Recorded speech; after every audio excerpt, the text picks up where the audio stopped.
If you have social anxiety, it's because your brain has learned a timid script: trepidation, inhibition, minimization, introversion, and defense. The gatekeeping part is going into trepidation. That's a fear response. It's detecting signals. It's identifying something that represents a stressor. Your timekeeping, that's your impulses. That's going to try and inhibit certain impulsive responses to get you ready for fight or flight. The storekeeping part of your brain, that's your instinct, goes into minimization mode. So your behaviors become smaller. It tries to make you a smaller target and conserve resources. Then your bookkeeping part of your brain, which is the emotional part of your brain, which is tracking the return on investment of resources, goes into an introversive mode, keeping things in rather than looking for growth and expression. And then the final part of your brain, the peacekeeping part of your brain, that's trying to put a story on it, and it's trying to develop a strategy to keep you safe from the perceived danger. So it's going into defense mode and it's telling you stories. So you get stuck in this loop. And of course, it's your prehistoric brain telling you that you're in danger when you're not. So the antidote to that script is the chill script: confidence, humility, interest, latitude, and liberty. People think that confidence comes from actually being really good at stuff and knowing that you're going to succeed. And actually, it's about your relationship with failure. So if you know it's okay to fail, you're going to feel more confident because you know it's not going to be the end of the world. So the next thing is humility. So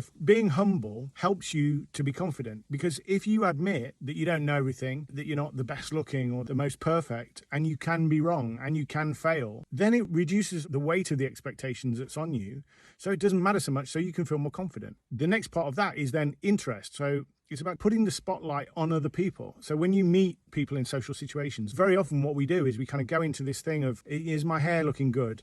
Have I got something between my teeth? If instead of that you look to find out about other people and make it about them and not about you, then again, it helps you to be more humble and to feel more confident. And then the next part is latitude. So the less you're worried about failing, the more likely you are to succeed. Part of that is recognizing that failure is an important step on the journey to success. And then the final part is liberty. So the peacekeeping part of your brain wants to control things. That's why you create these defense mechanisms and these narratives that protect you from a harsh reality.